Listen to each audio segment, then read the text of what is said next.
So I just watched a couple videos, one by Professor Anton, one by Conference Report, and one by Silver Soul 7, and all of them were addressing this issue of negative theology and whether or not, if there be a God, language is capable of approaching, much less defining, what that God might be. Now, I think all three of those involved are not of the atheistic persuasion, at least that sort of atheism which wouldn't even entertain a discussion about some sort of a something somewhere that human beings feel compelled to relate to, some sort of a something that is greater than human beings. Now, maybe for Conference Report, this would be, the universe, and for Corey, it would also be the universe, but more so the sort of openness or negativity opened up by the human being in the universe. Corey talks about this sort of space that the human being makes, whereas the world or the universe without the human would be sort of closed in on itself and lack a certain sense of possibility or of consciousness of itself. And what human beings do for the universe are, in a way, allow it to experience a lack, allow it to sort of experience an openness at its core, so that various forms of possibility could be realized that only human beings are capable of. Now, Silver Soul is more, I don't want to say a traditional theist. Certainly he's got a very nuanced, mystical perspective. His video was actually about initiation and the way in which an experience of the divine can sometimes outreach or outstrip our ability to describe it, but nonetheless he was somewhat skeptical or frustrated with this notion that that whatever God is, we can't say anything about it. And where do I fit in all this? What's my take? Well,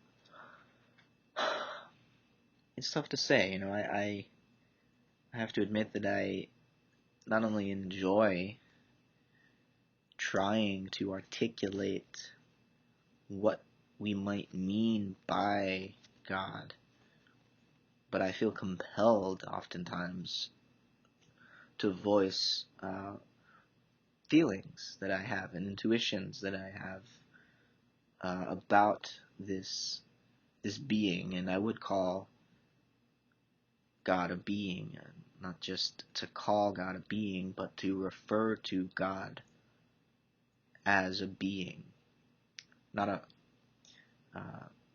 well, I guess, for me, I orient myself in a sort of esoteric Christian stream where, in some sense, God is a human being,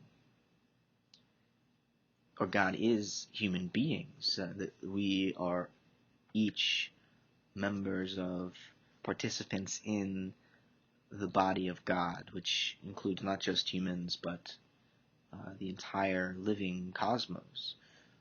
And I think it's a grand mystery that we are all playing parts in. And so when I speak of God, it's not as if I'm trying to contain that mystery within terms and definitions. More so, I'm trying to evoke a realization of the presence of that mystery. And as far as the limits of language go, one of my early videos on YouTube was reading a paper that I wrote called The Limits of Language.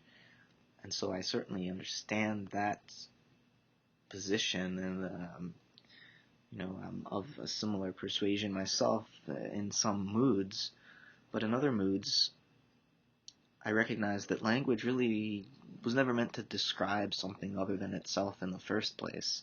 And more I'm coming to question this dichotomy between words and things, as if thing wasn't also a word. Language is self-referential, which doesn't mean that it's closed in on itself in sort of a solipsistic web of signs which only point to other signs, which only point to other signs. No, to say that language doesn't refer to anything other than itself, or to say that language isn't primarily descriptive, is only to say that the words that we speak, the words that we write, which writing originated as speech and always returns to speech and looks to speech for its meaning, these words make worlds, make realities. Because the human being, whether we like it or not, exists in a sea of symbols. Whether we are thinking or speaking religiously or thinking and speaking scientifically, we're living in a world of symbolic resonances. There's no escape from that. So rather than try to think that words are supposed to accurately describe a reality that is other than themselves, I think, part of what coming to understand and commune with the Logos means is to see that we swim in language, and that when we speak, we're participating in a sort of Eucharist. We're recognizing our unity with the flesh of the universe. That really, when we communicate, when we hear each other, what we're really doing is coming to recognize that unity, that sameness of soul. At least at our core, we are intersubjects, not merely subjects. I'm having more and more trouble lately conceiving of the soul as individual. I think we bleed into one another, and language is one of the ways in which we do that. Because, I don't make up these words. I inherit them from my community, and we share in their meaning.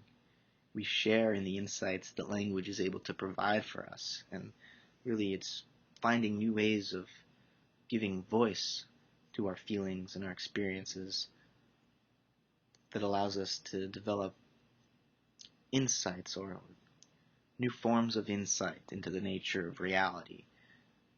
We don't simply see what is there, so to speak.